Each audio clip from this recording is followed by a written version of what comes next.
चुनाव लड़कर फंस गए बीजेपी सांसद, जाएगी सदस्यता। शीतकालीन सत्र में ही बीजेपी के 12 सांसदों की सदस्यता जाएगी। बीजेपी हाईकमान ने जल्दी फैसला नहीं लिया तो मुश्किल में फंस जाएंगे मंत्री। बीजेपी हाईकमान ने लोकसभा चुनाव में 21 सांसदों को उतार दिया था और यह फैसला पार्टी की मुश्किलें बढ़ाता दिखाई दे रहा है, क्योंकि 21 में से 12 सांसद चुनाव जीत गए हैं और उनके सामने अब संकट ये हो गया है कि वो विधायक पद अपने पास रखें या फिर सांसद पद, क्योंकि संवैधानिक नियमों में वो एक ही पद अपने पास रख सकते हैं। अगर विधायक पद से इस्तीफा नहीं दिया तो सांसद पद छोड़ना होगा और सांसद पद बचाना है तो विधायक पद छोड़ना होगा, लेकिन पद कौन सा रखना है ये फैसला भी वो नहीं कर पा रहे हैं।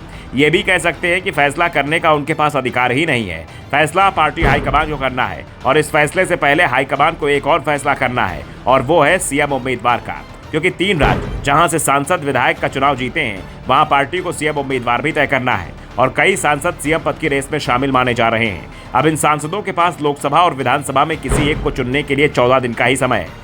विशेषज्ञों ने बताया कि सभी भाजपा सांसदों को 14 दिन के अंदर लोकसभा या विधानसभा में से किसी एक को चुनना होगा, नहीं तो वो अपनी सदस्यता गंवा देंगे। इस बारे में जानकारी देते हुए संविधान विशेषज्ञ और लोकसभा के पूर्व महासचिव पी आचार्य ने संविधान के अनुच्छेद 101 के तहत 1950 में राष्ट्रपति द्वारा जारी एक साथ 2 सदनों की सदस्यता का प्रतिषेध संबंधी नियम का हवाला देते हुए कहा कि अगर वे ऐसा नहीं करते हैं तो 14 दिन की अवधि समाप्त होने पर वे संसद सदस्यता गंवा देंगे। हालांकि वे राज्य विधानसभा के सदस्य बने रह सकते हैं। जिन सांसदों को फैसला लेना है उनमें से 2 केंद्रीय मंत्री नरेंद्र सिंह तोमर, प्रहलाद पटेल का नाम भी शामिल है और सबसे बड़ी बात तो ये कि दोनों नई नेता सीएम पद की रेस में भी बने हुए हैं।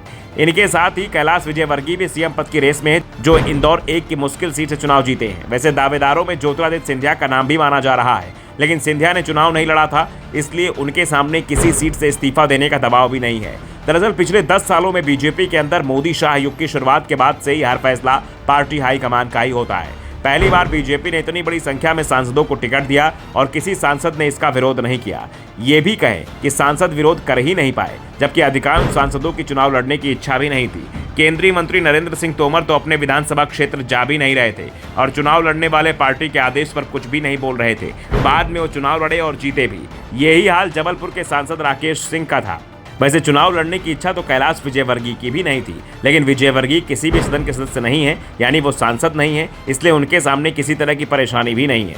लेकिन चुनाव से पहले कैलाश विजयवर्गीय का तो एक वीडियो वायरल हुआ था जिसमें वो यहाँ तक कह रहे थे कि उनकी चुनाव लड़ने की 1% भी इच्छा नहीं है, लेकिन बाद में कैलाश विजयवर्गीय के समर्थकों ने उन्हें सीएम उम्मीदवार बताते हुए वोट भी मांगे। यही हाल राजस्थान में बाबा बालकनाथ, दिया सिंह, राजेंद्र सिंह राठौर और किरोड़ी लाल मीणा के साथ दिखाई दे रहा है। वैसे ये चारों ही सांसद सीएम पद की रेस में भी शामिल है। यही हाल छत्तीसगढ़ में भी है। ऐसे में सवाल उठ रहे हैं कि अगर बीजेपी हाईकमान ने जल्दी फैसला नहीं लिया तो इन सांसदों की संसद सदस्यता जा सकती है। Bureau report, the Navdarpan news.